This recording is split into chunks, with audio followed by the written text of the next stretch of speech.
You really can't figure out why people don't like him, huh? Yes, you did that, Joe Biden, the highest gas prices in the history of gas, and he's responsible. He made it happen. He really did. And actually, he's wrong when he says this. There's so much he could do to turn this around. Joe Biden, you're wrong here. There's a lot going on right now, but the idea we're going to be able to, click a switch, bring down the cost of gasoline is not likely in the near term. His words would actually send prices dropping.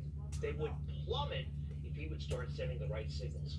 But he doesn't want to do that because of all the crazy promises he made back in the campaign. It's simply not true that my administration or policies are holding back domestic energy production. Number one, no more subsidies for fossil fuel industry, no more drilling on federal lands, no more drilling, including offshore, no ability for the oil industry to continue to drill, period. End. Yeah, he said all that, and that's how he's governing. And man, he didn't say it just once. This isn't a misquote. This isn't out of context. This was the very theme of his campaign. He had to appeal to AOC and all those leftist lunatics who now run the party, who are now more important and even more powerful than he is. Would there be any place for fossil fuels, including coal and fracking, in a Biden administration? No, we would work it out. We would make sure it's eliminated. No more drilling on federal lands. No more drilling, including offshore.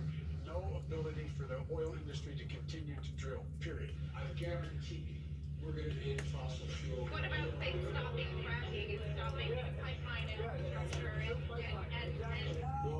No new fracking. We're not going to get rid of fossil fuels. I've argued against any more oil drilling or gas drilling on federal lands. No one's going to build a coal-fired plant again, and we're going to get rid of the ones we have now. Have a transition from the oil industry, yes. Would you be willing to sacrifice some of that growth, even knowing potentially that it could displace thousands, maybe hundreds of thousands of blue-collar workers in the interest of transitioning to that greener economy? The answer is yes. So if he came out and said, you know what, all that crazy stuff I said, I was wrong and we're going to fix it, that would be like flipping a switch. The prices would start coming down. But no, he's just really saying, like Bill Clinton did, I feel your pain. I know what this is like because 62 years ago it happened to me. I know people are still hurting. I'm not unaware of it. As my dad would say, every time that price of the gas went up at the pump, guess what? It was a conversation at our kitchen table that mattered. It affected outcome. It affected what we did. I understand what it feels like. I come from a family where when the price of gas or food went up, we felt it. It was a discussion at the kitchen table. You heard me say before, it would be a matter of great discussion at my kitchen table when I was a kid growing up. It's affecting a lot of families. So this is his response. I know what it's like to see gas prices go up.